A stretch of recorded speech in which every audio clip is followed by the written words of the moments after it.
YouTube channel Tannu voice के नाज़रीन अस्सलाम वालेकुम। याजूज माजूज कौन सी कौम है और ये कहाँ मौजूद है? अल्लाह तबारिक व तआला इस कौम को कब खोल देंगे और ज़मीन पर क्या होगा? इस मौजू पर हम इस वीडियो में तफसील से बात करेंगे। तमाम दोस्तों से गुजारिश करते हैं कि वीडियो को आखिर तक ज़रूर देखिएगा। याजूज माजूज का ज़िक्र अक्सर सुनने को मिलता है, लेकिन अक्सर लोग इसकी हकीकत से बेखबर हैं कि आखिर याजूज माजूज क्या है और ये कैसे हमला आवर होंगे। याजूज माजूज कौन है?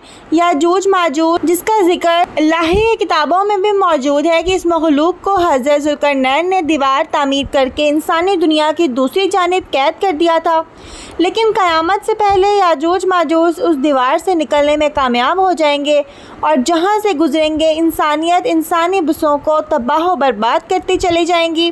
फिर वो हमला करते करते एक झील पर पहुँचेंगे जिसका ज़िक्र किताबों में मौजूद है कि वो उस झील का सारा पानी पी जाएंगी। उस झील का नाम तबरिया है और ये बहर तबरिया के पास मौजूद है। झील तबरिया इसराइल के शहर तिब्रिया में वाक़या है। ये इसराइल में सबसे बड़ी मीठे पानी की झील है जो 21 किलोमीटर लंबी, 13 किलोमीटर चौड़ाई और 43 मीटर गहरी है। ये वो झील है जिसे आज इसराइल अपने लिए मोतबर समझ रहा है। वही याजूज माजूज की मंजिल होगी जिसका जिक्र कुरान पाक में पहले फरमा दिया था। याजूज माजूज दरअसल कौन है और ये कहाँ रहते हैं? मौलाना हाफिज़ रहमान ने अपनी किताब कसल कुरान में इसका जिक्र किया है और कुरान पाक की सूरा में इसका जिक्र मौजूद है। इरशाद बारी ताला है कि यहाँ तक कि जब वो पहाड़ों के दरमियान पहुँचे तो उन्हें उन पहाड़ों से पहले कुछ लोग मिले जिनके बारे में ऐसा लगता था कि वो कोई बात नहीं समझते।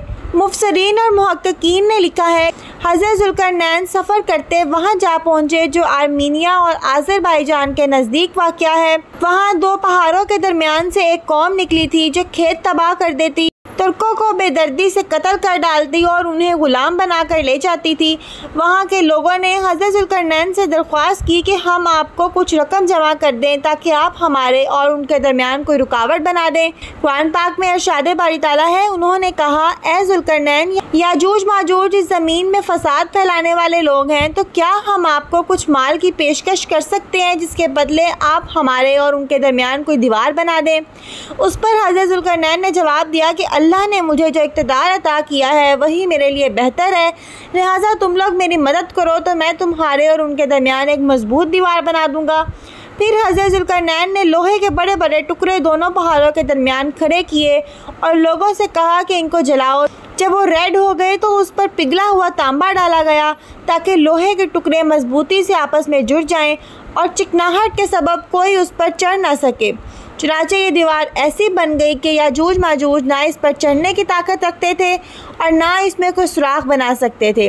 कहा जाता है कि इसकी लंबाई 50 मील, ऊंचाई 290 फुट और चौड़ाई 10 फुट है। मुहक्किकीन के मुताबिक कुरान पाक की गवाही से साबित होता है कि हज़रत ज़ुल्करनैन ने पहाड़ों के दरमियान सफ़र किया। इस पहाड़ी सिलसिले में एक जगह बहुत ही बुलंद तरीन जिनके दरमियान वो वाहिद रास्ता है जहाँ से आया जाया जा सकता है, मगर ये रास्ता मुकम्मल बर्फ़ से ढका हुआ है। उसके अंदर लोहा और धात मौजूद हैं। तारीख़ के मुताबिक याजूज माजूज हज़रत नूह अलैहिस्सलाम के एक बेटे याफिस की औलाद में से हैं जो खाना दोश और वहशी कबाइल पर मुश्तमिल थे। उनकी तादाद बहुत तेज़ी के साथ बढ़ी।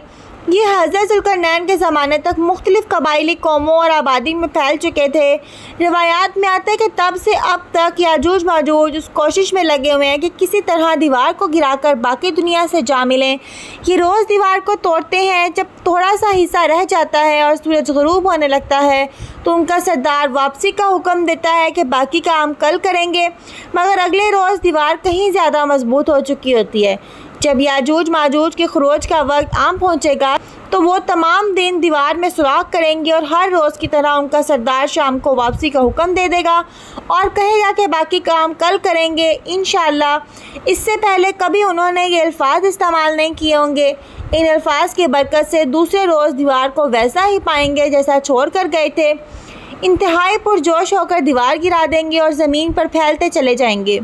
जहाँ से गुजरेंगे तबाही फैलाएंगे मखलूक खुदा को अपने शर और फसाद का निशाना बनाएंगे। उनका पहला ग्रुप जब भागता हुआ झीले तिब्रिया से गुजरेगा तो सही मुस्लिम के मुताबिक वो सारा पानी पी जाएंगे। जब आखिरी ग्रोह वहाँ पहुँचेगा तो कहेगा कि कभी यहाँ पानी हुआ करता था। बहरे तिब्रिया इसराइल में ताज़ा पानी की सबसे बड़ी झील है। हज़रत ईसा ने बड़ा हिस्सा इसी झील के साहिल पर गुजारा।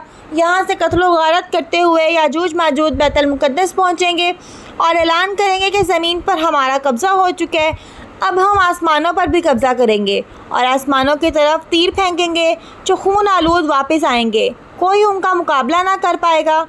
हज़रत ईसा अलैहिस्सलाम अल्लाह के हुक्म से मुसलमानों को लेकर कोह तौर पर पनाह लेंगे और आम लोग महफूज मकामात पर बंद होकर अपनी जानें बचाएंगे। दज्जाल को कत्ल कौन करेगा? मौलाना हाफिज़ रहमान ने अपनी किताब गसल कुरान में लिखा है कि हज़रत ईसा अलैहिस्सलाम और तमाम मुसलमान मिलकर अल्लाह से दुआ करेंगे कि उनसे जान छुड़ा दें। फिर अल्लाह ताला उनकी गदरों में ऐसा कीड़ा पैदा करेगा जो उनकी मौत का बाइस बनेगा। पूरी ज़मीन उनकी लाशों से भर जाएगी। फिर अल्लाह के हुक्म से बारिश बरसेगी जो ज़मीन को उन तमाम लाशों से पाक कर देगी। याजूज माजूज के निकलने का वक्त ज़हूर मेहदी अलैहिस्सलाम फिर खरूज दज्जाल के बाद होगा। उस वक्त हज़रत ईसा अलैहिस्सलाम नाजिल होकर दज्जाल को कत्ल कर चुके होंगे। उनके निकलने की एक अलामत बहरिया तिब्रिया के पानी का तेज़ी से कम होना बयान किया जाता है, जिसका हदीस मुबारक में ज़िक्र भी मिलता है, और यही वो वक्त होगा जब क़यामत करीब होगी। उम्मीद करते हैं कि आपको आज की वीडियो अच्छी लगी होगी। वीडियो अच्छी लगे तो इसको लाइक कीजिएगा और हमारे चैनल तन्नू वॉइस को सब्सक्राइब कर दें। साथ लगे बेल आइकन पर भी क्लिक कर दें ताकि फ्यूचर में आने वाले तमाम नई वीडियोज़ के नोटिफिकेशंस आपको बर वक्त मिलते रहें। अल्लाह हाफिज़।